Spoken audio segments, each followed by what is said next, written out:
эң көп катталган өлкөлөрдүн бири. Быйыл жыл башынан бери жол кырсыгынан 500 адам каза болгон. Тилекке каршы алардын 59-у жаш балдар болчу. Деген менен бул сандар былтыркы жылга салыштырмалуу азыраак, анткени былтыркы жылы деле 529 адам каза болгон. Мына ушул жол кырсыктарынан каза болгон адамдардын саны боюнча өзгөчө Ош облусу алдыңкы орунда турат. Ошто өзгөчө акыркы айда адам өмүрүн алган жол кырсыктары байма-бай катталып жатат. Бир жуманын ичинде катары менен орун алган кырсыктардан 9 адам көз жумган. Алардан 4-өө 18 жаштагы боз уландар болчу. Мында дагы 3 жаш жигиттер окуя болгон жерден каза таап, өздүгүн тактоо кыйынга турган.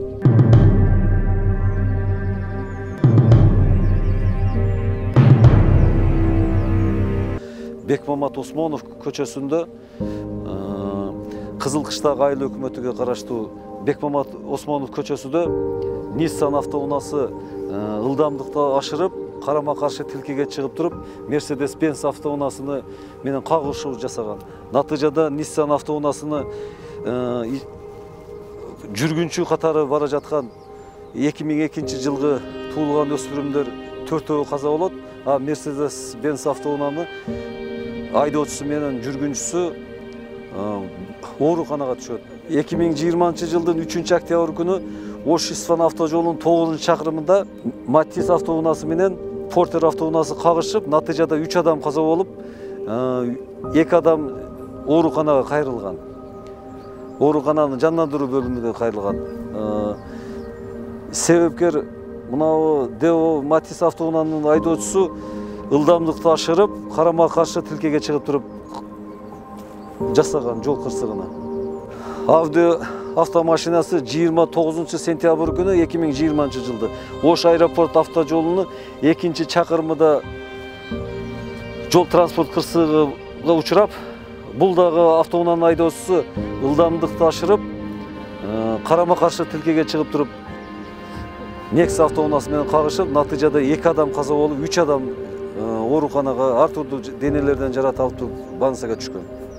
Авто кырсыктардын негизги 2 себеби чектен ашкан ылдамдыкта айдоо жана карама-каршы тилкеге чыгып, алдыдагы унаадан ашып өтүүдө болууда.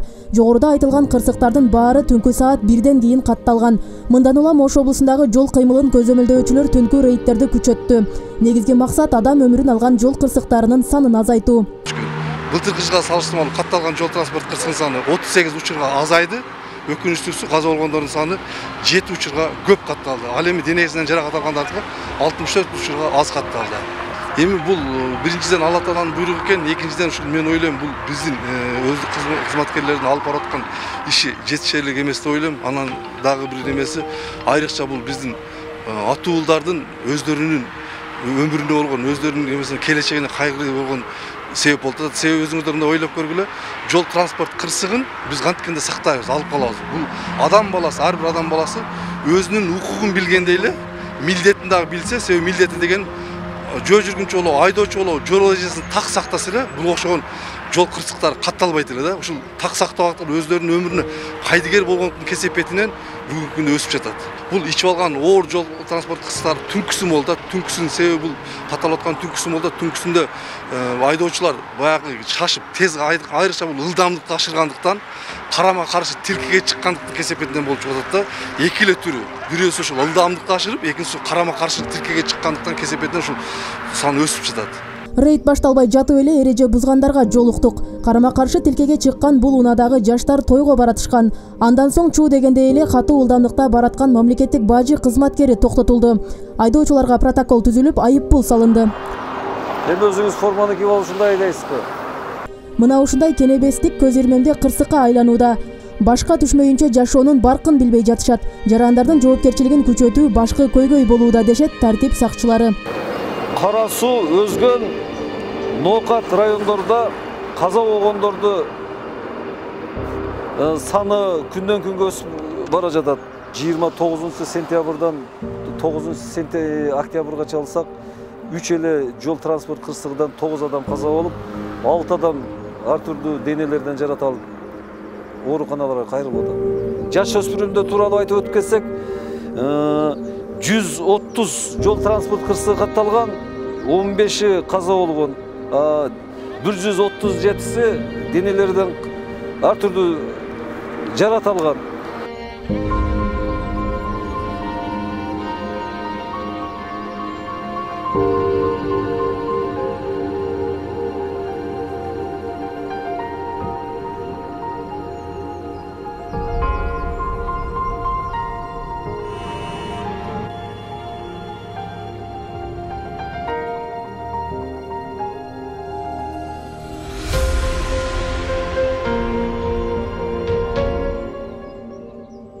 Ош облустар аралык ооруканасынын кабыл алуу бөлүмүнө келип түшкөн автокырсыктардын саны бир күндө эле 10го жеткен. Ал эми бир жуманын ичинде 28 жол кырсыгы катталган. Ооруканадагы криминалдык каттоо журналындагы 2 аптанын ортосундагы айырмачылык 3 эсеге жогорулап жатат. Мындан сырткары шаардык ооруканага жана балдар бөлүмүнө кайрылгандар бар. Жаракат алгандар өтө эле оор жаракат алып атышат. Каза болгон кездер деле көп бизде. Нерегенде бул жол кырсыкта ошо удар болгондо бир эле сөйөк эмес, полный эле жаракат алышат адамдарчы. Эки буту сынгандар учурлары, эки колу сынган, башынан жаракат алат. Ошондуктан акыркы учурларда көбөйүп кетти да. Бир кишиге бир эмес 2-3 жерин операция кылган учурлар деле көп бизде. Азыркы учурда деле ошо биздин бөлүмдө бир 5-6 киши жатат, ошо автокырсыктардан оор абалда жатышат да. Бирок эми дармектердин баарын алып, планда операция жасап кылабыз атабыз да ошо. Жол кырсыгы катталуучу журнал бар. Ошо журналга таянып айта турган болсок, акыркы жуманын ичинде 30га жакын жол кырсыгынан жабыркагандар кайрылган. Мурунку жумага салыштырмалуу 3 эсе көп кайрылып атат акыркы жумада. Ошол күндөн күнгө жол кырсыгына кабылгандар биздин каттообуз боюнча өсүп атат. 28-нен 29-уна 27-синен 28-гине караган түнкү саат 3-төрүн тегерегинде жол кырсыгынан жабыркаган адамдарды алып келинген. Анан келгенде экөөнүн денесинде жан жок. Бизге келгенге чейин каза болгон экен. Кошо алып келгендердин айтуусу боюнча ошо жол кырсыгы катталган жерде дагы, ошол жерде да бир адам жан берген экен. Машинада 4 адам болгон экен. Ошол бир гана адам тирүү калган азыр учурда. Жыл башынан бери кырсыктан каза болгондор 500гө жетсе, денесинен жаракат алгандар 6271ди түзгөн. Жол кырсыктарынын коркунучтуу тенденциясынан Борбор Азиядагы Америка университетинин изилдөөчүлөрү Бишкек шаарынын жолдорундагы кырдаал боюнча иликтөө жүргүзгөн. Андагы маалыматтарга караганда айдоочулардын 48% жол эрежесин билбейт. 70% айдоочулар кайгыл милициясынын кызматкерлерине пара беришет. Андан тышкары көптөгөн жол кырсыктары расмий каттоого алынбай калаары маалым болгон. Роза Акматжан кызы, Мирзат Нуманов, 7 канал, Ош.